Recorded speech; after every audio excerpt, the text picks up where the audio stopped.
Okay, the session is now being recorded. So again, this is the first activity or second activity na gagawin natin using a firewall. Tandaan nyo, ang firewall, ulitin ko, ito ay pwedeng software, pwedeng hardware, pwedeng both.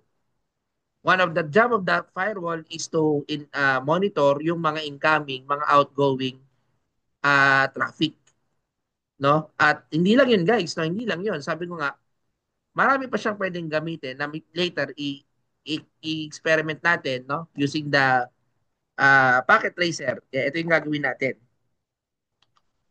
no? Cisco Packet Tracer. So ito yung pinaka-activity nyo. Ba hindi ko na babasahin yan, no? Kasi para mabilis. I-demo ko na lang sa inyo.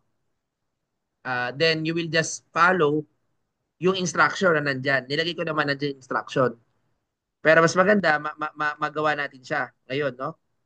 So wait lang natin yung si Packet Tracer. Okay? Okay, so meron tayong ano. Okay, wait. Okay, so freeware naman ito. So yan. So, mabilis lang natin. May server ka. Meron kang apat na PC. Kasi gagamit tayo, yung firewall nakabuilt dun sa ating server. Pero kailangan natin ng switch. So this is a live demo of what are we uh, gagawin nyo, no? Kasi gagawin nyo dito, guys, isi-secure nyo itong di ba nagawa nyo ng Lab Activity 1? Yun yung Lab Activity 1 kasi natin, kung di tayo nagkakamali.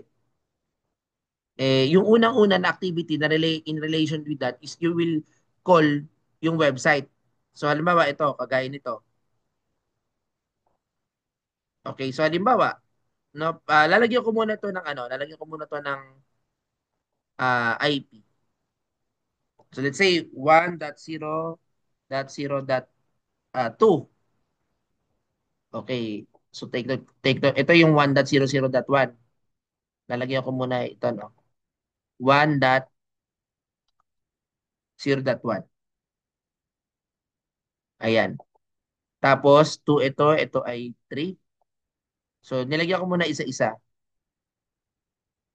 1.0.0.3 and then as well as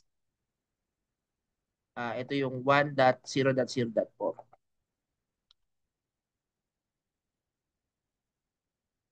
Okay, so guys, ito mapapansin nyo, no? Meron na ako mga IP addresses. Ngayon, dun sa instruction, kung mapapansin nyo, ito yung ginawa natin. Tama naman, no? Ngayon, meron lang akong isasama dito after ko may lagay yan, no? Yung IP config. So, kumbaga parang itatype lang natin to. Itong IP config. For example, ito, lagi ko muna sa PC.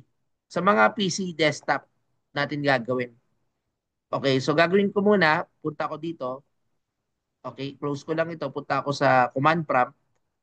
Ipipaste ko lang ito, no? So, yan yung isa.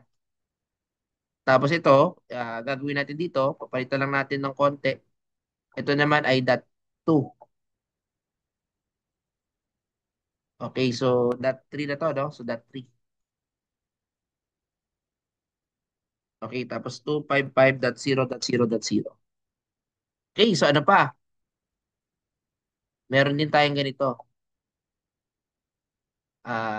Command prompt 1.0.0.4.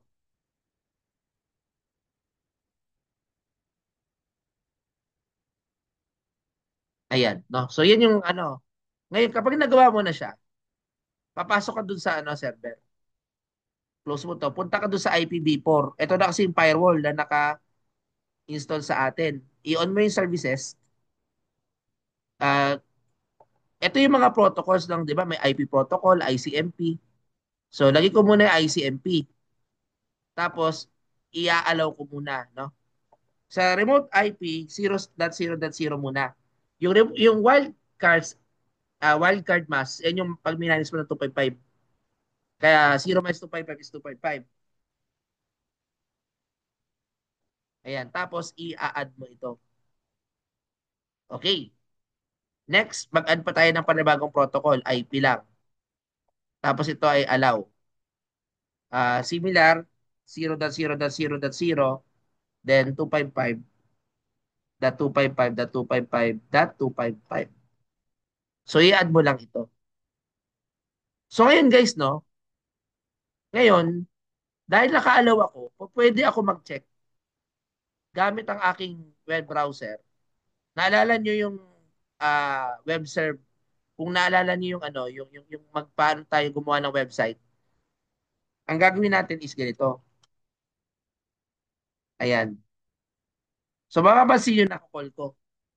O, di ba nako-call na browse ko yung ano, website. Ngayon, kung gusto kong i-check, yung ping naman, pwede rin. So, ping 1.0.0.1. So, na-access ko. May system response. Now, what if i-block ko? O, tira nyo guys ha. I, i-ano ko lang ito, kiklik ko, tapos i-deny.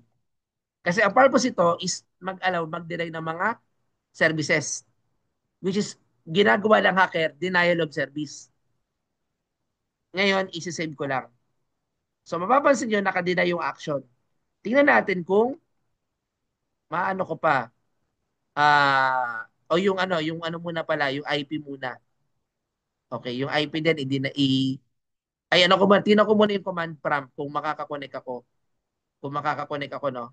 Yan, sige. Connect tayo.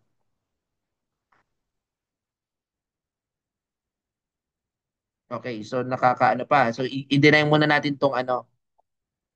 Di ba? So, ngayon, punta ako dito sa ano, sa, tawag dito, sa server, tapos IP, pupunta ako sa protocol na IP. I-deny ko. Try natin.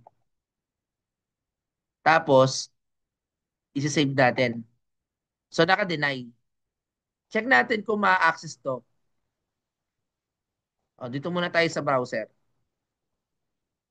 Okay, 1.0.0.1.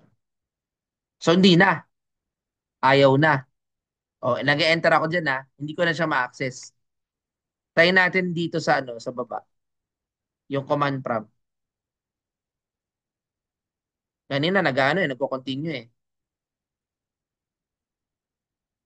Yan, no, wala na. Ayan, wala na. Nagre-request timeout na siya. Kasi bakit? Naka-deny na yung services. No? Kaya, kung mag-access ako dito, gusto kong i-access ulit to, hindi ko na ma-access yan. So, hindi na. Unless, i-allow ko ulit. Bawa, ito IP. I-allow ko. Check natin. Save. So, ngayon, kanina ayaw eh. Pero ngayon, meron na. Kasi bakit? Naka-allow na siya. And that's how we manage yung pag-allow, pag-deny nung mga access natin, nung mga services. And that is the next activity na gagawin natin. Okay? So any